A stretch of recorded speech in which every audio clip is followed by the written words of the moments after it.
Hey, I'm Gene Goldman. Here's a look at the week ahead for the week of July 10th. As promised, despite it being a holiday week last week we saw lots of fireworks. On Wednesday, the Fed meeting minutes came out. This suggested that the Fed should pause in June, as they did, but they would raise rates more later this year. The ADP report, this is an employment report. This suggested that job growth was huge, and this caused markets to weaken on fears that the Fed would need to be more aggressive and raise rates more than anticipated. Then the big one, the payroll report, came out on Friday.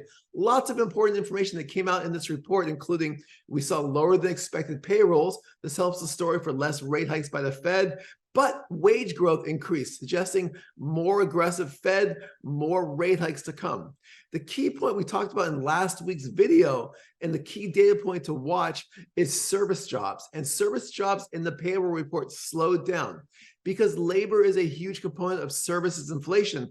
This slowdown suggests some possible downward pressure on services inflation. This is important because if you look at inflation today, goods inflation, prices for goods like TVs and cars has come down, but services inflation at hotels and restaurants and bars continues to be very elevated. Why am I talking so much about jobs and inflation? Well, this week we have a big inflation report. We get CPI, the Consumer Price Index, on Wednesday. So let's start with what the markets expect and then what I expect. The markets expect headline CPI to slow from 4% to 3.1%. The markets expect core CPI, and this is when you take out that volatile food and energy prices, to slow from 5.3 to 5%.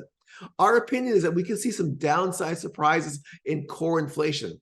Services hiring is slowing down, as we talked about before. We saw that in the payroll report, but we're also seeing dining out demand softening. If you look here at this slide, Open Table, for example, shows that year-over-year dining has slowed down pretty fast, pretty quickly.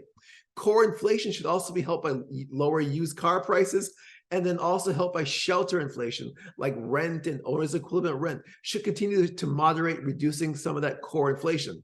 Non-core components are tending to trend up a little bit higher. We should see a slight rise in utilities, a slight rise in energy prices, and food away from home. Food prices are up a bit on overall wage pressures. So the key takeaway is that CPI, in our opinion, is probably going to be coming in a little bit weaker than expected, but unless it's a shockingly low number, we still expect the Fed to raise rates later this month. As a side note, you want an easy way to see what the markets are expecting from the Fed at the next meeting? If you go to cmegroup.com and go to the Fed Watch tool, and you see it right here, what you see here, the red circle shows you what the current Fed funds rate is. This is the current Fed fund, the Fed's rate.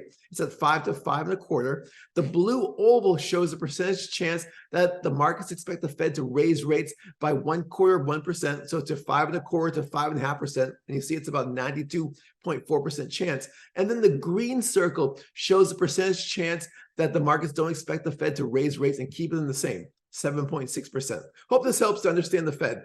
Thank you for listening. For more information, please follow us on Twitter at Cetera IM, and see you next week.